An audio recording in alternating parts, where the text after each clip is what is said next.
Bonsoir et bienvenue pour ce mercredi soir, toujours l'étude dans le livre d'Éphésiens, cette lettre qui Paul écrit à l'église d'Éphèse. Et on va saluer ceux qui peuvent nous de l'étranger et ceux qui peuvent nous localement. Le chapitre 5, le verset 7 et 8. N'ayez donc aucune part avec eux. Autrefois vous étiez ténèbres, et maintenant vous êtes lumière dans le Seigneur. Marchez comme des enfants de lumière. N'ayez donc aucune part avec eux. Autrefois vous étiez ténèbres, et maintenant vous êtes lumière dans le Seigneur.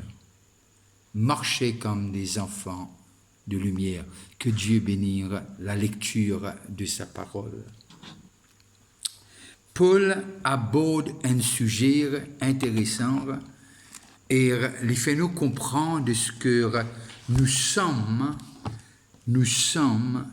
maintenant nous sommes dans la lumière. Autrefois nous étions ténèbres, mais maintenant nous sommes lumière. Et Paul aborde le sujet d'une façon extraordinaire, cette lettre. Il est écrit à ban converti, à ban membre dans le corps de Christ. Et il dit comme ça, n'ayez donc aucune part avec eux. Avec eux qu'il peut dire les œuvres du ténèbre. Avec ceux qui sont encore ténèbres. Et ce qui me trouve intéressant, il dit longtemps nous étions ténèbres. Il ne dit pas dire nous étions dans ténèbres. Autrefois vous étiez ténèbres. Il ne dit pas dire vous étiez dans le ténèbre. Et puis il continue, il dit maintenant vous êtes lumière. Il ne dit pas dire que nous dans la lumière, il dit nous sommes lumière dans le Seigneur. Marchez comme des enfants de lumière. Et il est intéressant pour comprendre le texte, et nous avons besoin de faire tout le chapitre 1, 2, 3, 4, et il amène nous là, presque la fin de cette lettre, qu'il peut écrire à l'église d'Éphèse, et aussi presque la fin de ce pèlerinage sur la terre. Et il amène nous un sujet fondamental, doctrinal, de ce que nous sommes lumière. Et lorsque nous guettons sa portion de l'écriture là, il amène nous à réfléchir. Il dit maintenant agir comme lumière. Nous connaissons bien lorsque nous lisons dans genre et nous lisons dans l'évangile, à un moment donné, Jésus dit « Je suis la lumière du monde ». À un moment donné, il dit à ce banc de disciples « Vous êtes la lumière du monde ». Et cette portion-là, les causes enfants la lumière. C'est ça le grand titre de ces deux versets-là, enfants, la lumière. Et lorsque nous arrivons à comprendre, quand nous l'Ipédia applique lire, besoin et n'a une différence, Paul peut dire, à l'Église, à ben ceux qui naissent de nouveau. Besoin et n'a une différence. Et il continue, si nous lire, nous suivons les études, à un moment donné, il dit marche dans l'amour. Maintenant, il dit marche dans la lumière. Progression de cette lettre est très intéressante.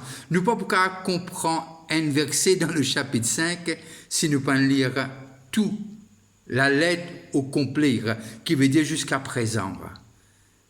Et il y a beaucoup de lumière qui les fait déjà vraiment fait nous comprendre, trouver du chapitre 1er au chapitre 4.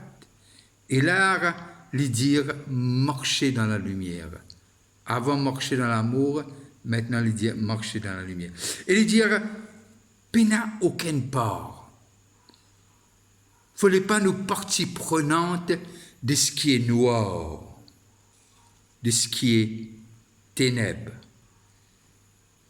Alors, il fait nous comprendre quelque chose avec exactitude.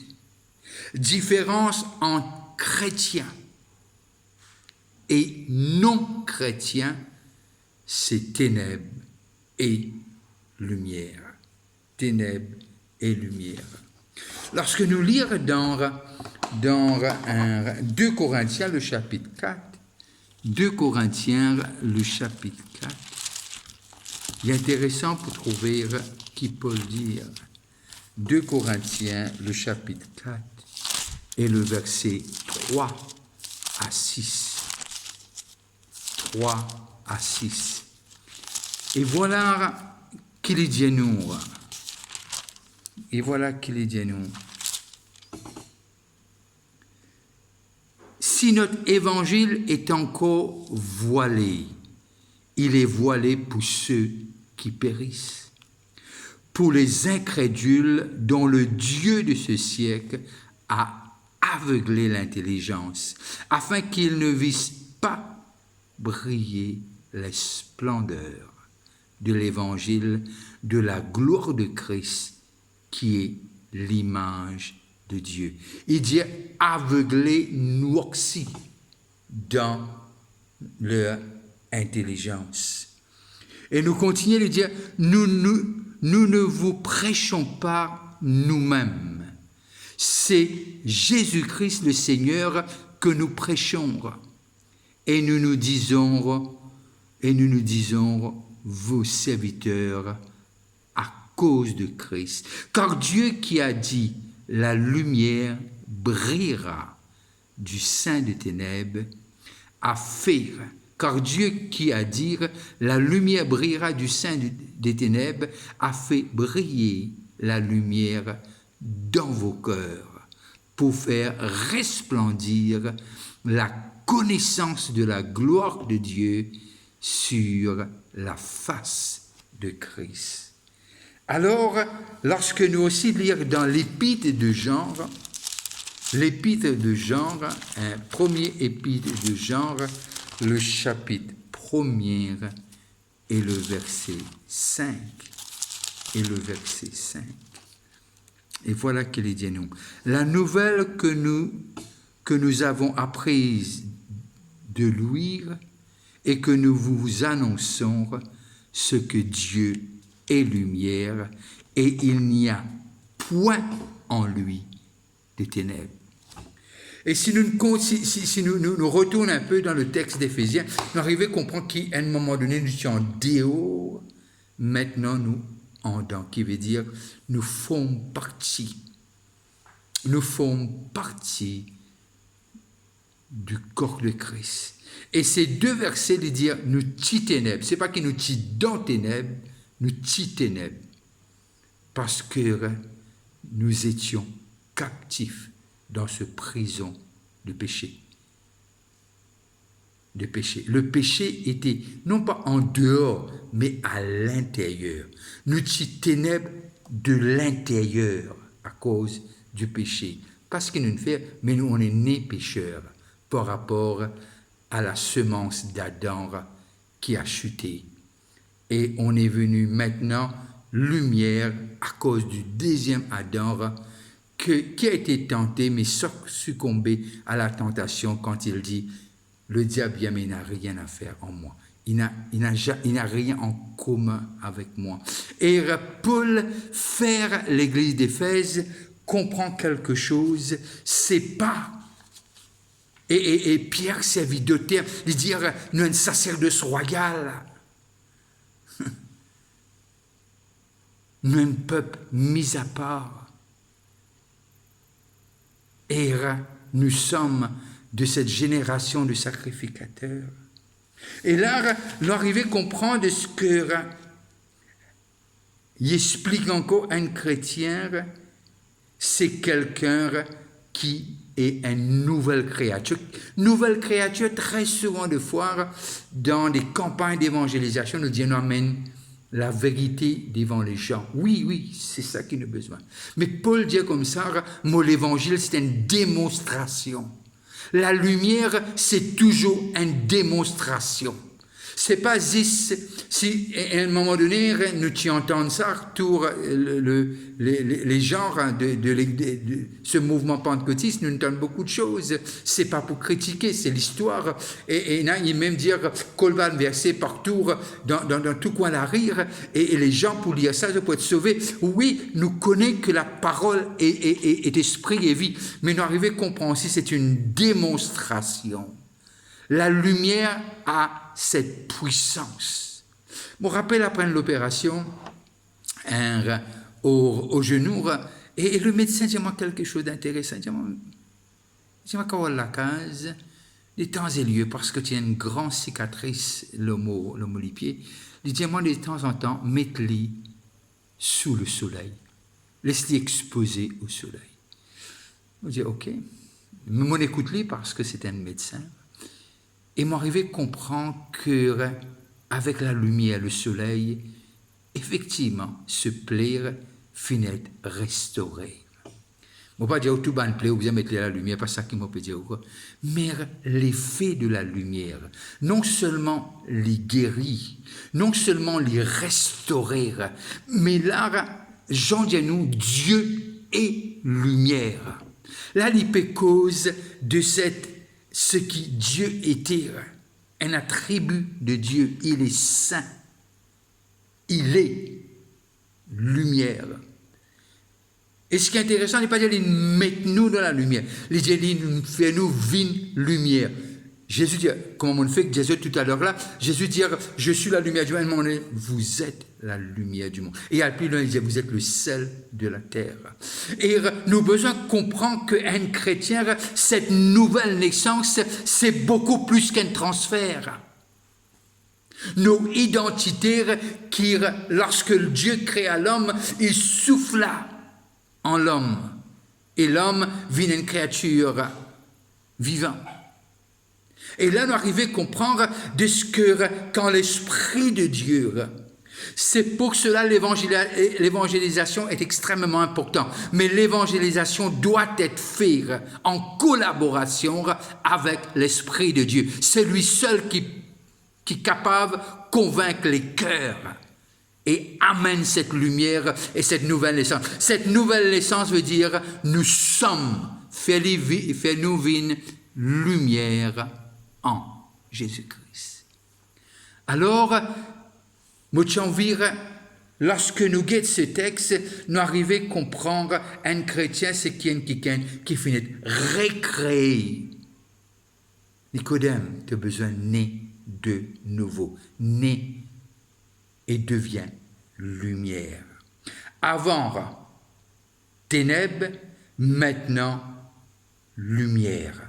Et clair et net dans le texte qui Paul écrire à Éphésiens, lui dire autrefois vous étiez ténèbres. Vous étiez, il dit pas dedans, vous étiez ténèbres. Et maintenant vous êtes lumière. Comment? Dans le Seigneur. C'est pour cela, lorsque nous lisons Éphésiens, nous arrivons à comprendre, nous sommes le corps. Et lorsque nous lisons Romains 8, 19, il dit la création attend la révélation des fils de l'homme, qui est les fils de lumière, les œuvres des lumières. C'est ça que la création peut attendre et envie trouver et envie connaître. Alors, nous pas capables d'être mix, la moitié ténèbres, la moitié lumière. Quand on allume une torche, il n'y a pas de nous une partie ténèbres et de nous la lumière. Et ça deux-là pas capable de cohabiter. Soit nous un, soit nous l'autre. Et on ne peut pas être entre les deux. Et on ne peut pas mélanger. On ne peut pas avoir la moitié lumière parce qu'on était tous ténèbres. Maintenant, ceux qui sont nés de nouveau, on est lumière. plus que dans la lumière. On est lumière, nous dit l'Évangile. Alors, la chrétienté, c'est la lumière de Dieu. Le Saint-Esprit, lorsqu'il vient, l'Esprit du Seigneur, il fait nous comprendre. Comme il est lumière, nous sommes lumière. Alors Paul dit, pena non à faire. Est-ce qu'il Paul peut dire nous comme ça, qui ne peut aucune conversation avec ceux qui sont dans le ténèbre? Non, c'est pas ça qu'il peut dire. Il peut dire les œuvres. Il peut dire ce qui nous était avant et ce qui nous besoin être aujourd'hui. Il peut dire de ce qui est besoin et une différence. Et différence là, besoin flagrant. Pour nous arriver dans Zacharie 8, 23, quand il dit, prenez du monde pour attraper nous et pour dire nous comme ça, venez avec eux parce que Dieu, comment nous capables de refléter Dieu en restant et lorsque nous lisons Galates 5, 22, nous arrivons à comprendre les fruits qui viennent de l'Esprit Saint. Alors, l'Église, nous besoin d'arriver à comprendre, nous sommes le corps de Christ. Et dans le corps de Christ, il n'y a pas de ténèbres. Il n'y a pas de ténèbres. Et comment, quand nous continuons à lire le Nouveau Testament, on arrive à comprendre et dire, si tu as un péché, il a le pouvoir de te laver, de te purifier par son sang, ce sang qui parle mieux que le sang d'Abel, et il purifie nous, et il rend ce qui est rouge comme la cramoisie, il fait des vins blancs comme la neige. Mais être dans la lumière, ce n'est pas une excuse pour continuer de vivre dans le péché. Non. Non. La lumière, c'est la lumière. Le ténèbre, c'est le ténèbre. Et j'aime ce qu'il nous dit dans ce « n'ayez donc aucune part avec eux ». Et nous nous disons cela pendant des semaines, nous pouvons venir et quand il montre nous, c'est clair et net. Et lui dire autrefois. Et lui dire aussi et maintenant. Autrefois et maintenant. Ténèbres et lumière. Les œuvres du ténèbre, les œuvres de la lumière. Alors ce que Dieu est là pour nous. Il préparait d'avance. Il est pour révéler nous cela par son Saint-Esprit. J'aime ce verset qu'on connaît bien à Grace. Et je vais vous le dire en anglais. I have heard of your fame, I stand in awe of your deeds. Please, Lord, renew it in our days, in our time. Make it known. Et là, que Habakkuk dit, et le prophète, il dit, mon fin tendez. C'est un peu comme Gédéon qui dit dans le chapitre 6 de Juge, il dit, nous parents racontent nous de tes bienfaits. Mais comment? Mais les saints, dans la lumière, nous avons besoin de temps qui nous produit les fruits de lumière, qui nous donne du goût à ce monde qui est autour de nous là. Et même si nous là pour aider ceux qui sont dans le besoin, mais ça veut nullement dire nous avons besoin pour le même fruit qui ban là. Nous n'avons pas besoin de ténèbres pour capable d'être efficaces. Les gens qui sont encore emprisonnés dans ce ténèbre. Non. La lumière du Saint-Esprit est suffisante pour nous capables d'être efficaces. Comme encore il nous dit dans Romains 8, 19, la création attend. La manifestation, je vous dis à ma version, des fils de lumière, qui veut dire le corps de Christ, toi et moi. Et sur cette parole, je dois prendre congé de vous. Et je vais vous dire encore une fois, n'arrêtez pas de prier pour ce peuple qui fait face à la guerre. Je parle de l'Ukraine. Ne priez pas que pour les chrétiens, priez pour la population de ce pays. Et que Dieu puisse faire grâce et sauver ce peuple. Priez pour Maurice, n'arrêtez pas, ne cessez pas. Et je pense que Dieu attend que le peuple prie pour son pays. Et priez pour l'Église, que Dieu nous visite. Si vous avez un moment, pensez à moi dans vos prières. Je sais que sûrement vous allez passer à table. Je veux vous dire bon appétit. Je suis sûr que je vais faire de même moi aussi. Bye bye. Et n'oubliez pas, il faut téléphoner pour réserver dimanche, soit 9h, soit 11h. Que Dieu vous bénisse et que Dieu vous garde et que la lumière de sa face n'arrête pas de briller sur vous. Bye bye et à la prochaine.